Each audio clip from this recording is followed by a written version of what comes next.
So guys, Onvo continues to pick up pace here in China. They're continuing to put out more stores, opening more stores. They're actually ramping up store deployment faster. All right, they're making it even faster than before. So lots of new stores, and what we're seeing over right now is an overlay of the factory pumping out Onvo vehicles, and I guess this really gives investors a sense of what you're dealing with. All right, you're not dealing with a no-name company. This is a multi-billion-dollar, and I would say trillion-dollar car AI company.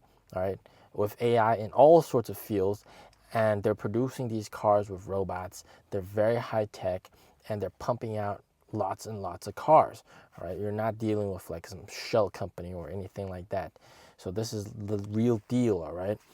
And in this video, I really want to talk about the early reception towards Onvo, what people are saying about Onvo, the good and the bad.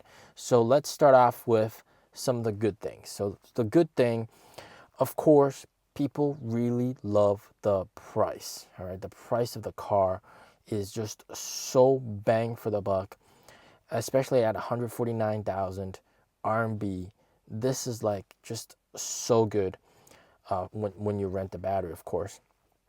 And it just puts this car in the budget range of a lot of families. All right, and this is one of the big selling factors, of course, the cheap price combined with all the features inside. So lots of people are very satisfied with the price of this car. There's nobody complaining that the Onvo is too expensive. All right, let me put it that way. Nobody's saying the car is too expensive. That's a good thing. All right, that's a good thing. And then the other thing people really like is the spacious interior of the car. The interior of the car, extremely spacious. You got a ton of headroom, you got a ton of legroom, and the overall comfort of the seats are just amazing as well. So people are really satisfied with this, and they're really happy about that. And it's receiving a lot of praise. And this is definitely one of the big selling factors, combined with the fact that, of course, it has battery swap. Let's not forget about that. But also the big screens in the car, front screen and rear screen, both horizontal. All right, lots of entertainment.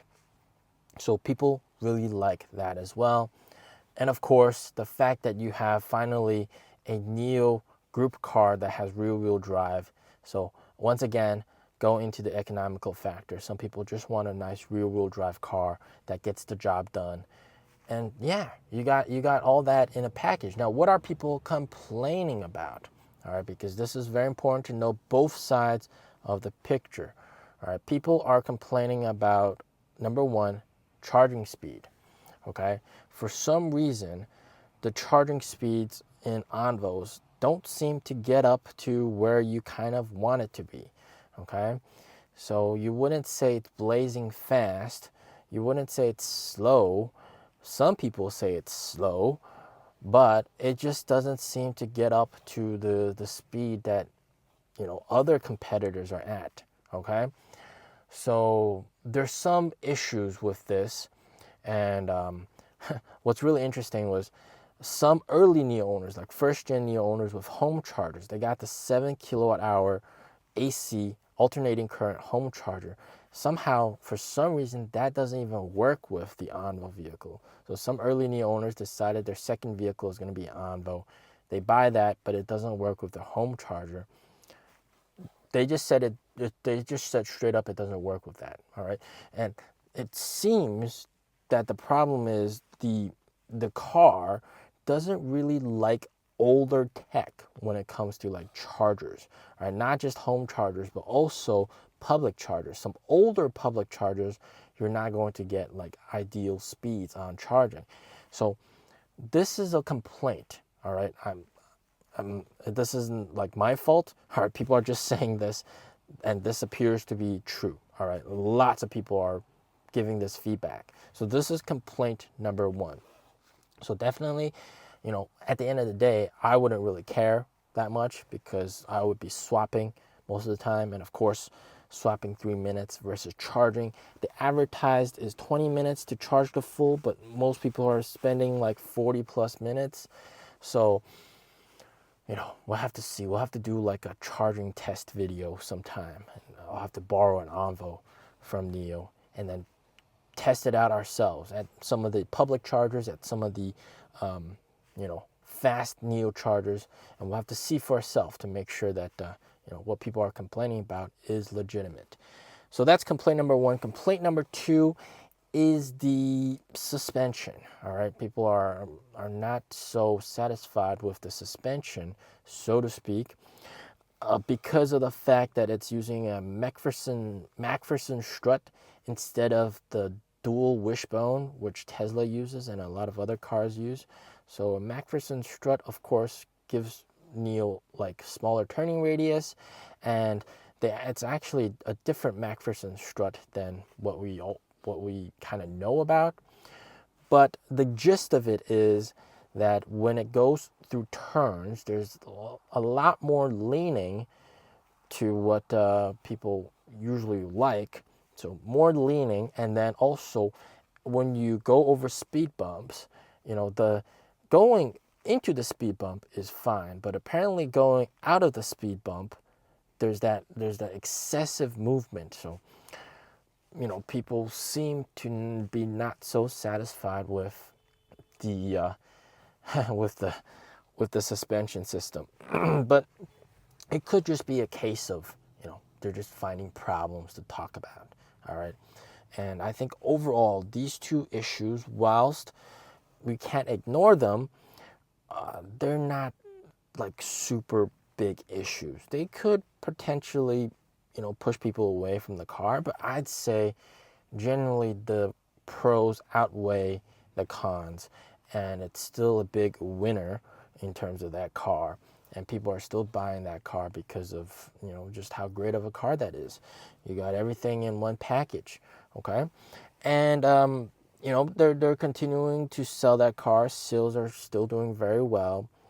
Apparently, deliveries last week for Onvo fell as well, along with NIO, down to 800. Not too sure why that's the case, okay? I know it takes time to ramp up, but you'd expect ramp up to be going upwards and not, so much the deliveries drop a little bit. There weren't any holidays last week, so can't really explain why that's the case, right? So we'll have to see. I know for a fact that very soon they're going to ramp up to 5,000 deliveries production per month this month. So we're probably going to see 5,000 plus this month. And then for next month, you're probably going to see a little bit above that. In January, you're going to see 10,000 produced. And then by February, you're probably going to see above 15,000, 20,000-ish. So that's what the CEO said. I'm not too sure if we're going to reach it. I hope we can reach it. And there's still a very strong demand for Onvo vehicles. I see them quite a lot on the road, and very, very good. And I hate to say it, and some people here in China are also saying this, but it seems like Onvo is also taking some sales from the ES6 and the EC6. Yeah, unfortunately, because they're sort of in the same segment. They're all SUVs. The Onvo L60 is even a little bit more spacious than the ES6 in terms of the interior. And I would say, Onvo is 800 volt, 900 volt. NIO is still 400 volt. I hate to admit it, And then Onvo has the horizontal screen. NIO is still vertical screen. So NIO really has to make their products, NT 3.0 ASAP. I mean, come on. So, but that's just what's happening here in China. All right, that's just what's happening here in China. I think we're still going to sell extremely well with Onvo cars. All right, just be proud about that. Okay. As always, stay safe, stay healthy. Peace out.